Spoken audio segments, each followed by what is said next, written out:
Hi everyone and welcome to your Niagara News Update for Thursday, December the 1st, brought to you by bulletnewsniagara.ca and ikfadtv.com. I'm Annie Sylvester.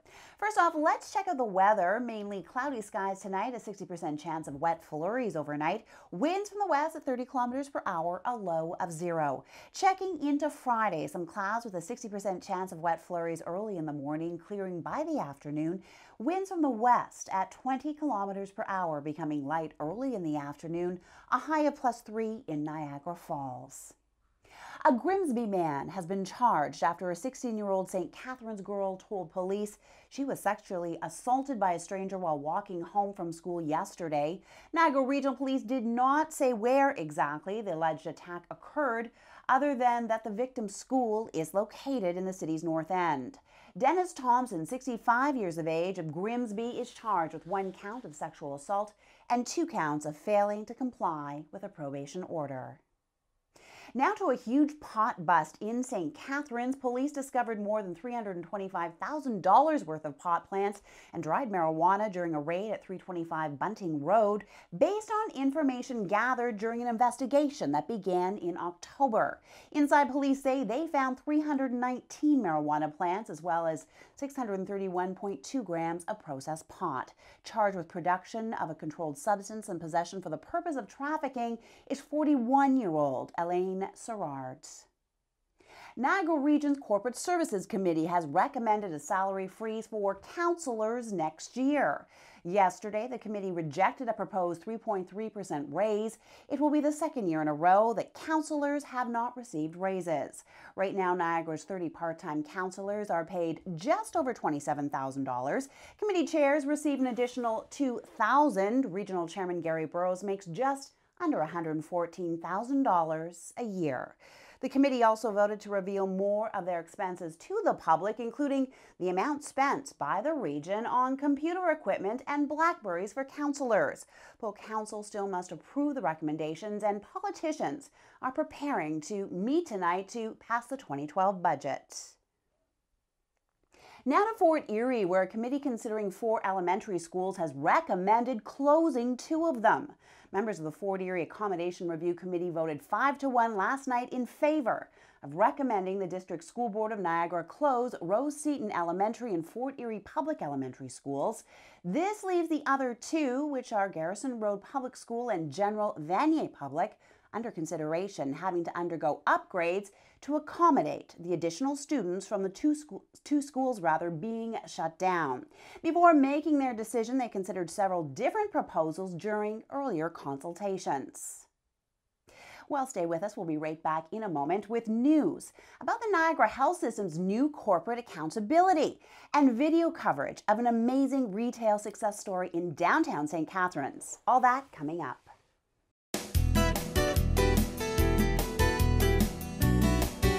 Hello, my name is Albert Zappatelli, and I'd like to welcome you and your family to Zappi's Pizza and Pasta in the great city of Niagara Falls.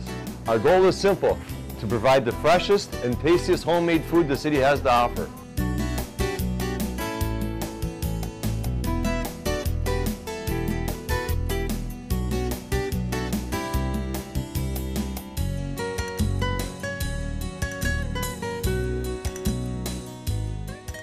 There we are. Nothing frozen, nothing processed. Just back to basics like my family taught me. Thank you and enjoy.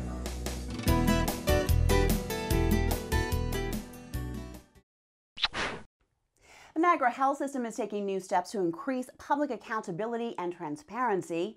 They published the expense records of its board members and senior executives on their website. The new measure is being done in compliance with rules spelled out in the broader Public Sector Accountability Act 2010 and directives from the Ministry of Health and Long-Term Care. Other steps include adding a number of previously undisclosed documents on the website, as well as external reviews of programs and services and corporate governance policies. NHS spokeswoman Carolyn Bork-Wiley also noted that now there's a section called Corporate Accountability that's been added to the site. Our next story is courtesy of Niagara Frontier Publications. The traditional ballet The Nutcracker is being performed by the Greater Niagara Ballet Company, featuring among others several Brock students in the performance. The show was on stage at 7:30 p.m. Friday, December the 9th, and at 2 p.m. and 7:30 p.m. Saturday, December the 10th, at the Niagara Falls High School Performing Arts Center at 4455 Porter Road. A special one-time school performance will take place Friday morning. The GNBC is providing free transportation and tickets for more than 450 third grade students. For more information, just go to bulletnewsniagara.ca. Well, exceptional women don't pay retail. That's the message from Dawn Reist, owner of the Chick Boutique in St. Catharines, and she believes so much in this policy that she opened a consignment shop. I went down to her Niagara Street location and found out that high style and low prices can work together.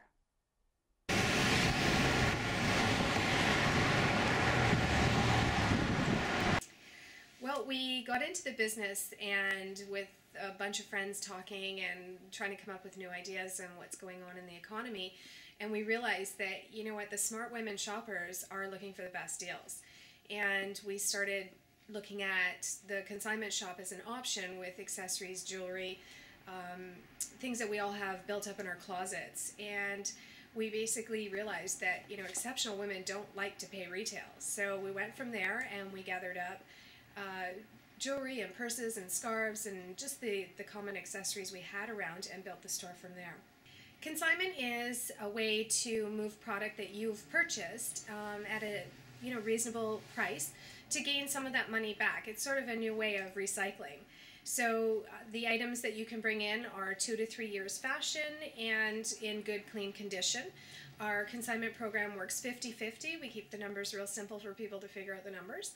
And their contract will run them approximately 120 days, and they're welcome to the items back at the end of that contract, or if they are completely done with those items, we donate them by their choice. So we do support local charities and community associations around that we can give the product to. Well, we are in the business. We do buy gold, silver, and costume jewelry from people. So we go by the current stock market prices. We give them value based on what they bring in any condition. Whether it's broken or new and unworn, and as long as it's within style with the costume jewelry, we as well purchase that. I would say approximately 80% of our purses here are new. We turn over a lot of purses very quickly. We have unique styles and different bags that you're just not going to find at the regular retail outlets around here. So, but about 20% of our bags that are consignment here are usually high-end. Brand names, we deal with Isabella Fiore, My Flat in London. This here is probably our most sought after wall and the one that we fix the most often at the end of the day.